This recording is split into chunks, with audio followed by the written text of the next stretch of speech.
Hi everyone, I'm back with another video and आज की video start करने से पहले I'd like to thank all of you for all the support and appreciation that you had on my last video. It was literally unexpected and a big thanks to all of you for that. And आज का video as you can tell from the title of the video is all about GIC. GIC क्या होता है, GIC क्यों ज़रूरी है, GIC कैसे deposit करवाया जाता है, कौन से बैंक में कराया जाना चाहिए, अपन को वापस कैसे मिलता है. So all of these points I'll be covering, so make sure you do not skip this video and watch this till the end. So let's start. So the first question is कि GIC होता क्या है. तो GIC stands for Guaranteed Investment Certificate. So जिस तरीके से हम India में किसी सेविंग्स अकाउंट में अपना पैसा डिपॉजिट करवाते हैं, उसी तरीके से GIC में हम कनाडा में एक सेविंग्स अकाउंट में अपना पैसा डिपॉजिट करवाते हैं. और जिस तरीके से इंडिया में उस डिपॉजिट अमाउंट के ऊपर अपने को कुछ रेट ऑफ इंटरेस्ट मिलता है, उसी तरीके से कनाडा में भी जो डिपॉजिटेड GIC है उस पर अपने को कुछ रेट ऑफ इंटरेस्ट मिलता है. But the rate of interest offered in GIC is very very less as compare to what we get in India. Like GIC पे जो मुझे रेट ऑफ इंटरेस्ट ऑफर हो रहा है रिटर्न में, that is 0.01%, which is very less as compare to what we have in India. But the rate of interest is less because GIC is a guaranteed investment.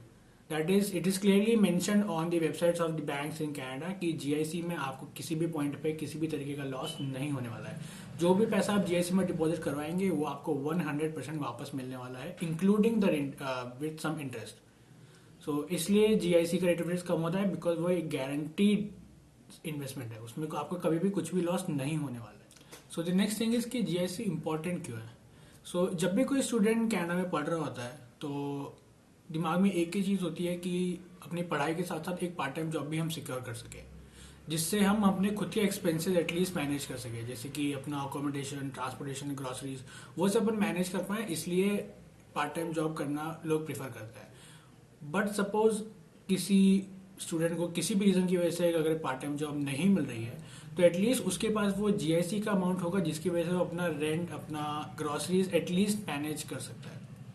तो जब तक आपके पास part time job नहीं है तब तक आप GIC को यूज़ कर सकते हैं. उसके बाद जब पार्ट टाइम जॉब मिल जाए तो आप अपने खुद के अर्निंग्स के ऊपर अपना एक्सपेंसेस मैनेज कर सकते हैं.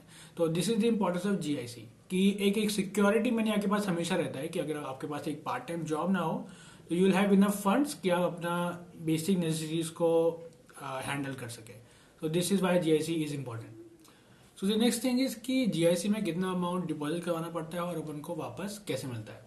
तो GIC में as a student we need to deposit 10,000 Canadian dollars और उसका वापस मिलने का there is a pretty simple process behind it.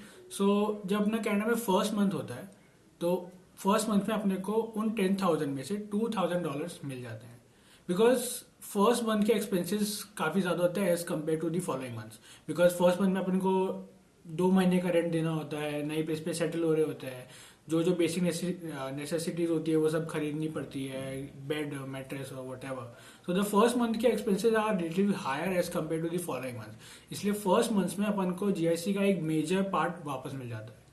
और उसके बाद जो रेस्ट $8,000 हैं वो अगले 12 मंथ्स में इक्वली डिवाइड होकर मिलते हैं, which is something around $667. So the first month we get $2,000 and for the next coming 12 months we get $667 a month. So this is how we get the deposit amount back. So the next thing is कि Canada के कौन से bank में GIC deposit करवाना चाहिए. So बहुत सारे Canadian banks हैं जो GIC प्रोग्राम ऑफर करते हैं, बट उन सब में से जो 2 मोस्ट हाईली रिकमेंडेड और प्रिफर्ड बैंक्स हैं वो है स्कॉशिया और CIBC. और ये दोनों बैंक सबसे ज़्यादा प्रिफर्ड इसलिए हैं क्योंकि इन बैंक की ब्रांचेज और ATMs हर सिटी में अवेलेबल होती है, बहुत इजीली एक्सेसिबल है ये बैंक्स. इसलिए मोस्ट ऑफ द स्टूडेंट्स ये 2 बैंक्स ही प्रीफर करते हैं. इसके अलावा और भी बैंक्स हैं जैसे ICICI कनाडा और SBI कनाडा जो भी GIC का प्रोग्राम ऑफर करते हैं, बट उनकी ब्रांचेज वहाँ पे बहुत कम सिटीज़ में होती है, तो स्टूडेंट्स को आगे जाकर प्रॉब्लम फेस करनी पड़ सकती है. तो इसलिए it is highly recommended and मेरी पर्सनल एडवाइस भी यही है कि आप स्कॉशिया और CIBC में ही कोई एक बैंक को अपने GIC प्रोग्राम के लिए चूज़ करें. बट जब आप इन दोनों बैंक्स में से भी डिसाइड कर रहे हो तो इन दोनों के भी अलग अलग एडवांटेजेस और डिसएडवांटेजेस हैं. तो जैसे कि स्कॉशिया बैंक में अगर आप GIC डिपॉजिट करवाना चाहें तो आपको 10,000 की जगह $10,200 डिपॉजिट कराने पड़ेंगे, बिकॉज स्कॉशिया बैंक $200 का प्रोसेसिंग चार्ज लेता है. और CIBC में अगर आप GIC डिपॉजिट करवाना चाहें तो आपको सिर्फ $10,000 जमा कराने होंगे, क्योंकि CIBC किसी भी तरह का प्रोसेसिंग चार्ज नहीं लेता है। ऑल्सो CIBC 4 to 5 डेज का प्रोसेसिंग टाइम लेता है, whereas Scotia bank 7 to 10 days का प्रोसेसिंग टाइम लेता है। तो CIBC is offering free processing plus lesser processing time.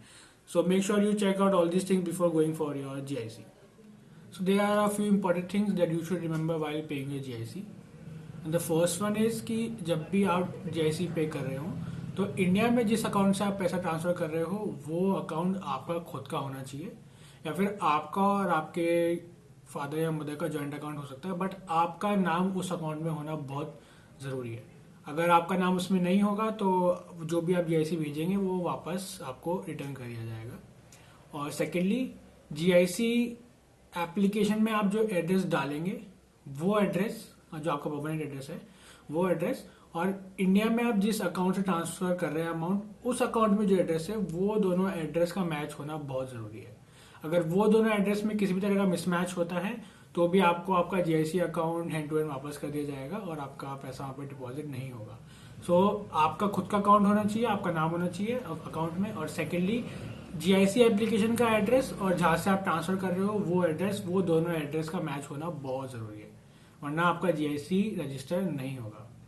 और third and most important thing is कि जिस अकाउंट से आप ट्रांसफर कर रहे हो अगर वो किसी प्राइवेट बैंक का अकाउंट है लाइक सिटी बैंक और ICICI और HDFC, तो जो प्राइवेट बैंक का कन्वर्जन रेट होगा वो बहुत ज़्यादा होगा. वो 1.5 to 2 रुपीज़ आपसे एक्स्ट्रा लेंगे, जबकि अगर आप किसी गवर्नमेंट बैंक से ट्रांसफर करवाएंगे तो वहाँ पे जो कन्वर्जन रेट होगा वो उसमें वो सिर्फ 30 पैसा का ही आपके ऊपर एक्स्ट्रा चार्ज लेंगे.